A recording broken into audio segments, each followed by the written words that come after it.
Hey everybody, this is Paul and this is the Paul Project, episode 26. Yeah, I looked that up just to make sure I remembered this time what episode I was actually on. Boy, we have a lot to talk about, and I wanted to do it today a little differently. I've been doing my videos kind of on the run with my cell phone while walking or in the car, and basically when I had just a little bit of time. And today I really wanted to just do a sit down with y'all, let you know a couple of things, some things that I'm struggling with, some things that I'm extremely excited about, and some things that are just kicking butt. So let's start with the negatives, and again, not too negative, but I don't want to scare y'all, but it's stuff that I think it's important because when someone's on a journey like I am to redeem themselves physically, you're always going to hit rocks in the way, boulders, walls, hurdles, whatever you want to call it. And I think the one that I'm facing right now, it's not one that I really anticipated facing because I haven't struggled with it. And I know I've mentioned the fact that I have been getting hungrier at night. I don't want to call it cravings, because it's not like I'm craving, a candy bar or something like that. That's not what's going on here.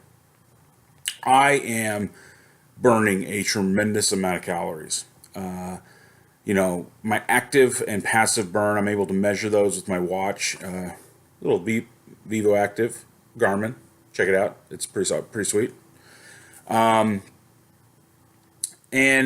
so when I can see what I'm doing and how it compares to a month ago, 2 months ago, and now reaching just now the end of my 8th month here, being August 25th, Thursday, by the way, Seahawks.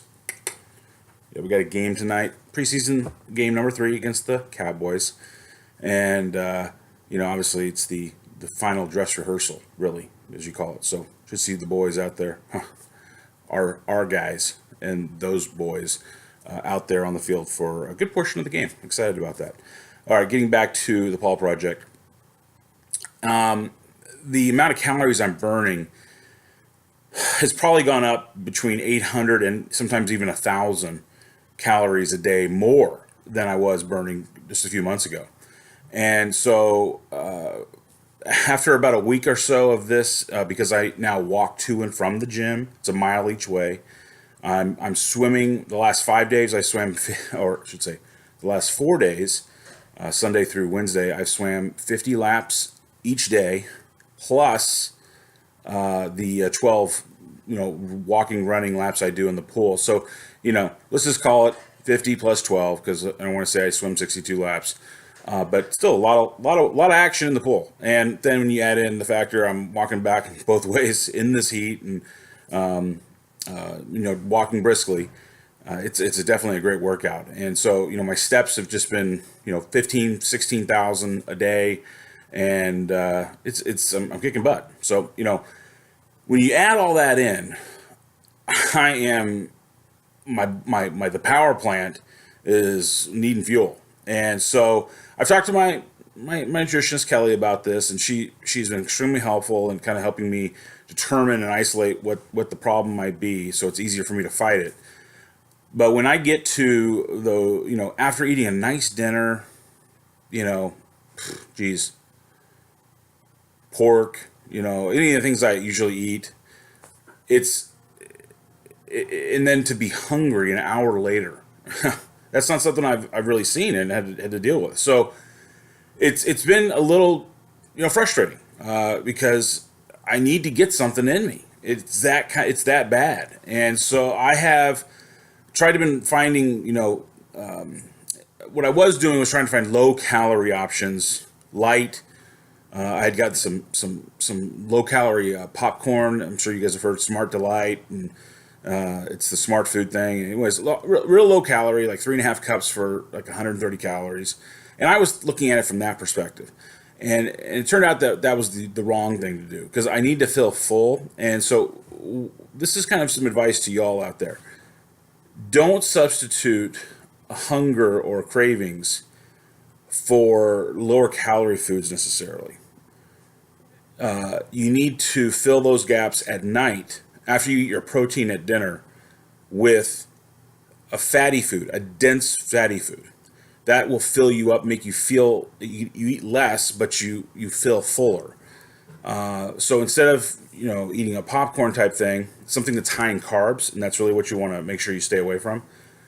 Go to peanut butter. Get good peanut butter too. You got to shop around for that. But I found this Justin stuff at Target. It's freaking off the charts. Rated one of the top nutritionally good for you peanut butters you can get. So that's been a great place for solving that issue.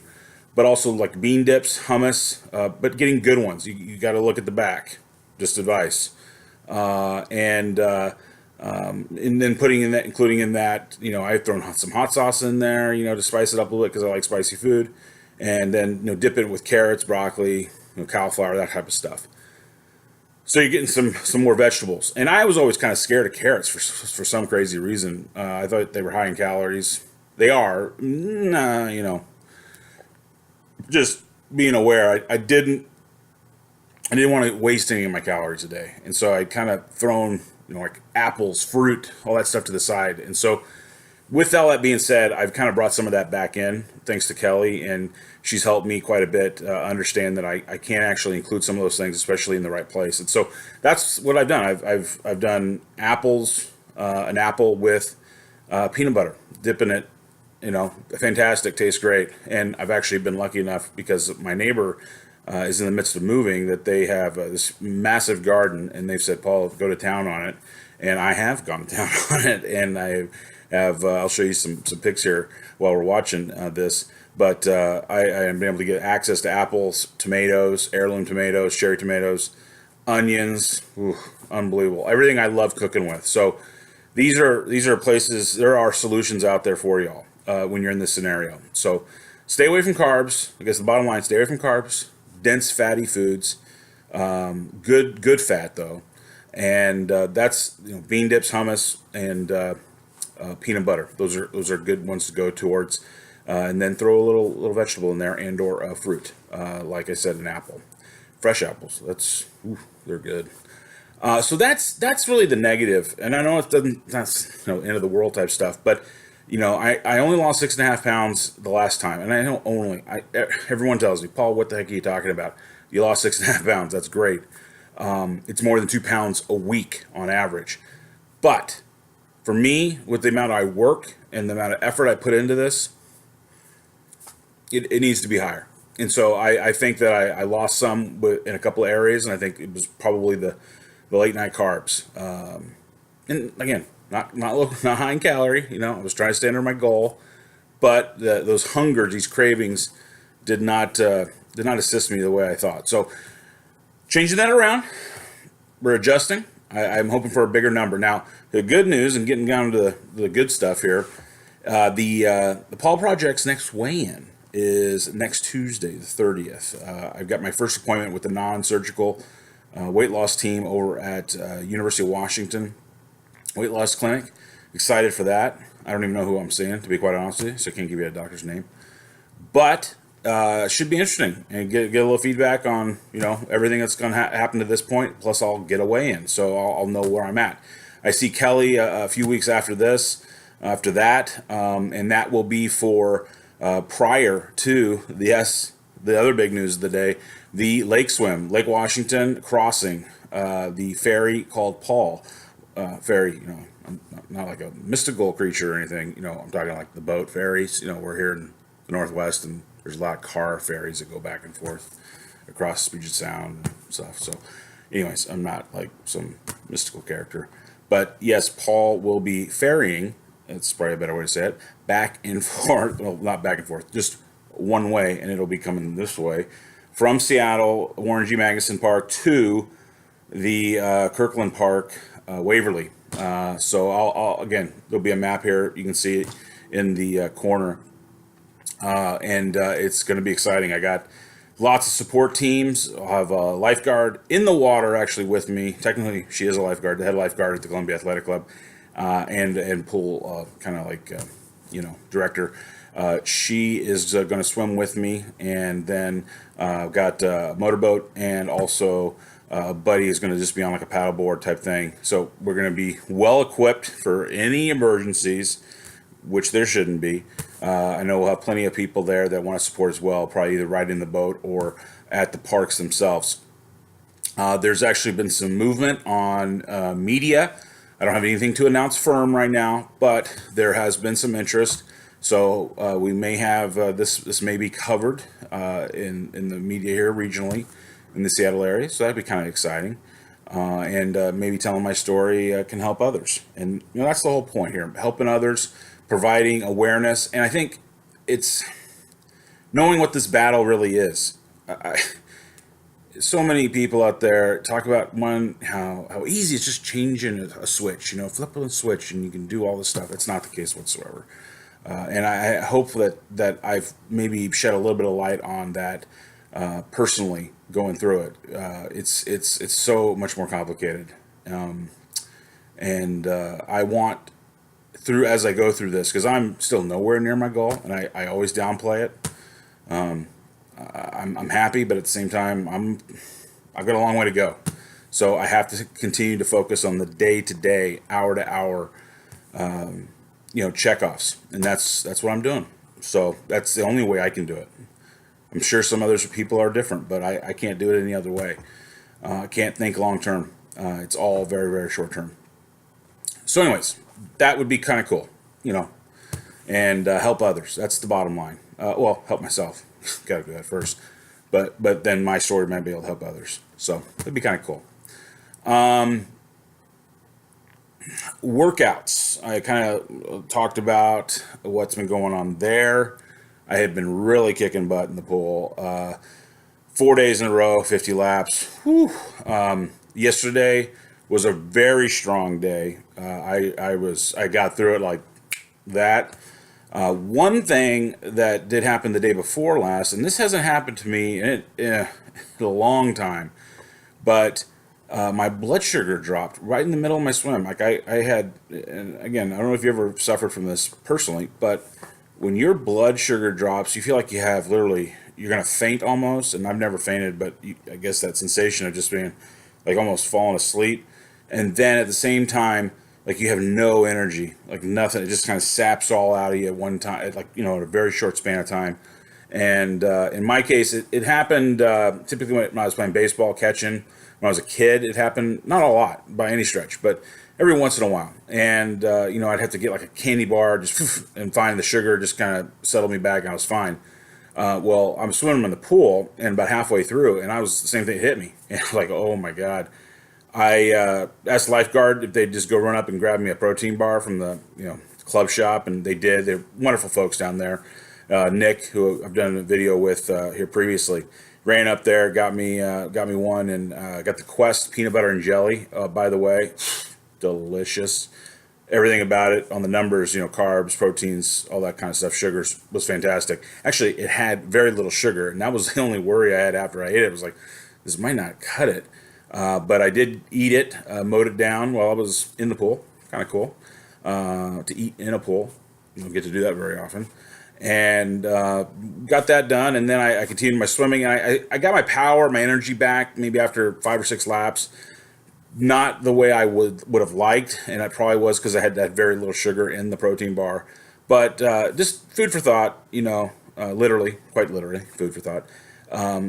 If you work out like I do, and I'm assuming all of you out there do some type of physical exercise, bring something with you. Bring a protein bar, bring a granola bar, bring something in case something like this takes place. And it's easy to rectify. Just throw something in you.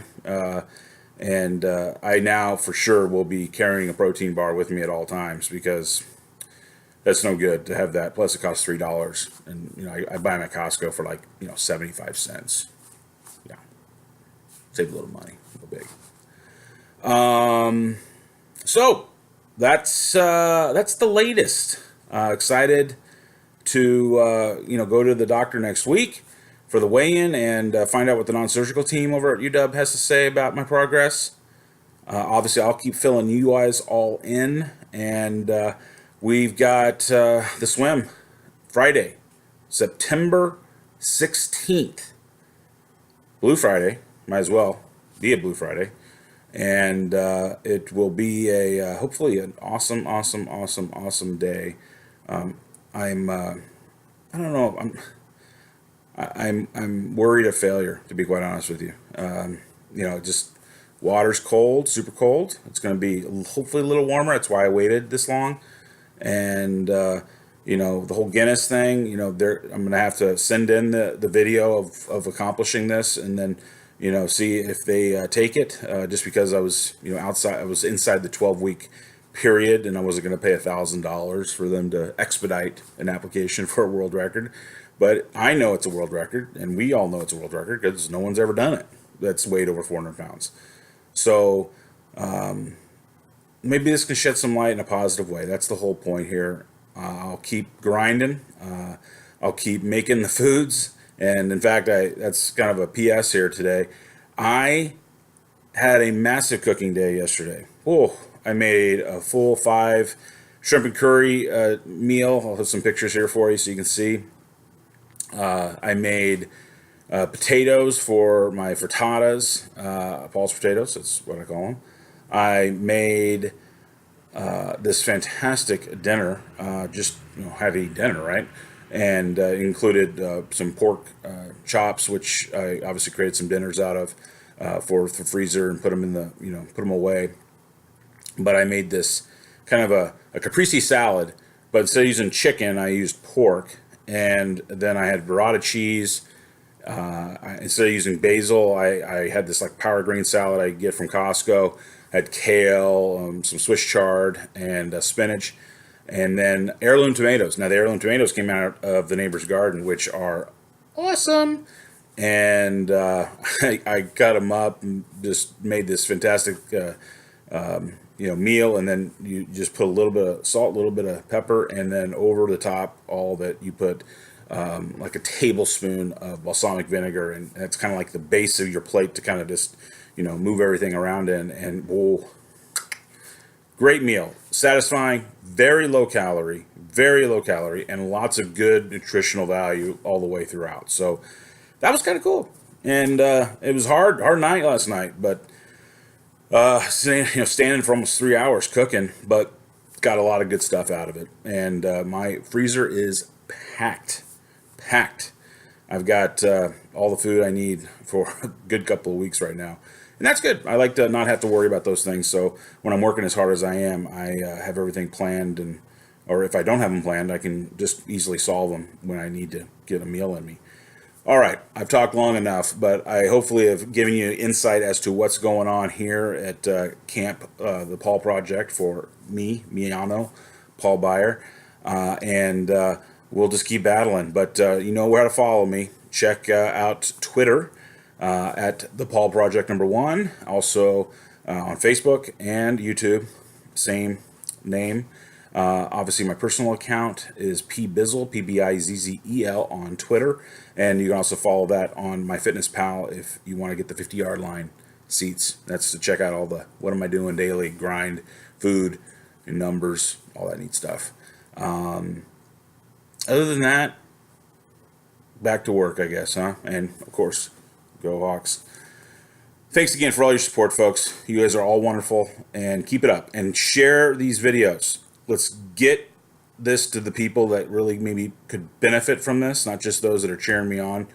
I want to help people, and wherever this goes, it goes. But I think I've got a pulse on something, and I think that pulse could help bring others back. Because I'm not back all the way, but this journey for redemption, it's real. And I hopefully I'll be able to put it into words at some point in time. But, it's hard, real hard. And redeeming one's identity, both physically, emotionally, it's not something you think about a lot. You just don't. So, for those that are struggling with it, maybe what I'm dealing with and going through can help them. So anyways, please share. on all the different social networks and blah, blah, blahs. But again, as always, I appreciate all your support, and we'll go from there. So tonight, go Hawks, beat the Cow Chickens, or Cow Gals, whatever you want to call them. And let's go. Let's get ready for the regular season. And then 1 week from this Saturday, my Sooners play Houston in the college football opener. Very excited about that. And then the following week, the Buckeyes come to Norman. So beat Ohio State. What do you do? All right, that's it for today's episode 26 of the Paul Project. Thanks so much for joining me. And as always, good night, Canada.